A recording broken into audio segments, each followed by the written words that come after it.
We are on our way to pretty much right in front of Pipeline, and we're gonna go interview Kevin Wallis, who is a meteorologist for Surfline particularly.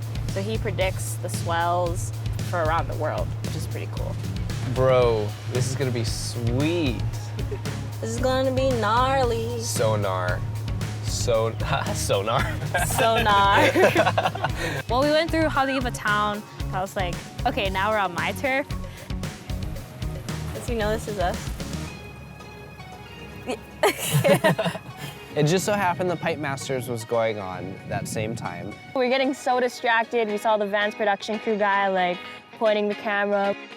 We would like watch what was going on and then turn to the TV, and a couple seconds later it happened. I was like, hey, we're here. Like, this is happening right now.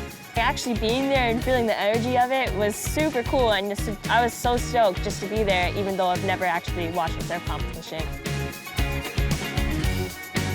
I remember when I was like 16 or 17, really starting to learn how to surf a little bit better. And the waves they weren't very big, but they were really fun, like clean and green.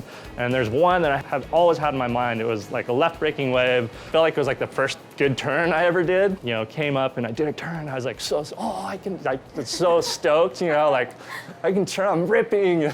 Like, you know, I was like this little flick of a turn probably. But it was that little session in particular really set me on the path that I'm on now. Like, it was so fun, and having fun your whole life, I think, is a pretty powerful motivator. A lot of kids growing up want to be surfers because of what we're surrounded by, but that doesn't normally happen just because of the way it all works. And I've seen a lot of people like take this surfer path and like don't really have anything else. You got to combine your love for surfing in the ocean with your career. What do you think?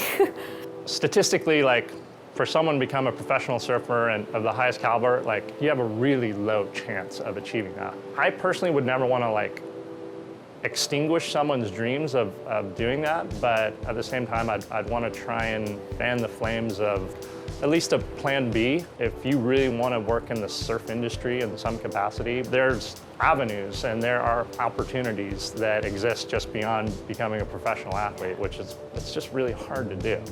I have a question about, okay, like what exactly, how do you predict the waves?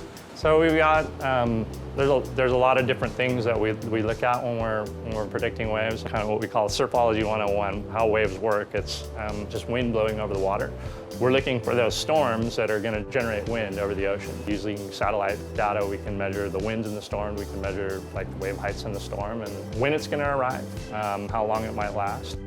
Hey, I'm Surfline forecaster Kevin Wallis, and welcome back to your weekly Global Swell Outlook. This is effective on Wednesday, October 5th. Solid northwest swell from this storm will impact the Hawaiian Islands over the weekend. It will be the first significant northwest swell of the season there. When I started at Surfline, which was almost 17 years ago, it was something that I loved to do every day. It was something where I got to live at the beach, but I didn't make any money at all at first. I worked weird hours, getting up at like 4:45, and I worked every weekend for 5 years, basically. I worked holidays all the time. Certainly made some sacrifices that I don't know if everybody would be willing to make. I guess if you told someone, like, you could have your dream job 15 years from now, but you have to work every weekend, you have to work super early mornings, you have to do all these things. Like, I don't know, hopefully a lot of people would take that opportunity. It seems like your job, like you are the embodiment of everything, work, play, life, like bringing it all together. Like what is it, can you kind of offer any sort of that's a great question. advice for that?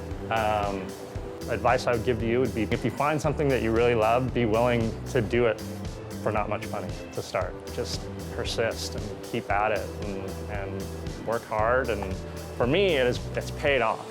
So I'm a believer. Surfing has evolved so much that it's not just being laid back and cruising all the time. If people realize that there's all these different organizations or all these different people that make the surfing industry work, then they'll want to be a part of the surfing industry more. Not just the surfer, not just the next Kelly Slater or the next John Florence. Like, they want to be the next Kevin Wallis. I say, have fun. Simple enough, we can do that. Yeah.